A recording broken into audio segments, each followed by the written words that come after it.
धनंजय मुंडे असं म्हणतात की मला सांगायला लाज वाटते, या बीड जिल्ह्यात पोलिसांना आपले आडनाव लावता येत नसेल तर ही सामाजिक समता आहे का? फक्त मराठा समाजानेच छत्रपती शिवाजी महाराजांची जयंती साजरी करायची का? डॉक्टर बाबासाहेब आंबेडकरांची जयंती फक्त मागास प्रवर्गातील लोकांनीच साजरी करायची का? त्याच्यावर बोलणं म्हणजे 1.5 वर्ष वाया झाले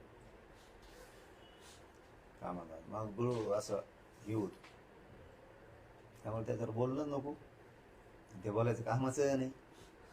ते पण हे आडनाव न लावण्याचे म्हणजे याला जबाबदार कोण आहे त्या घटनेला? कारण की त्यानेच सांगितलं कोणी, त्यानेच सांगितलं कोणी, ही नामस्की ओढली त्यांनीच सांगितलं, पण मी त्याच्यावर बोलतच नाही, त्याच्यावर बोलणार नाही, आम्हाला देणं घेणं नाही. आड आला ना मग सुट्टी नाही, तू तुपलं तिकडं ते राजकारण कर, मजा कर, मराठ्याला फक्त त्रास द्यायचा नाही, मग ते तुमचं लक लाभ, तुम्हाला मजा का.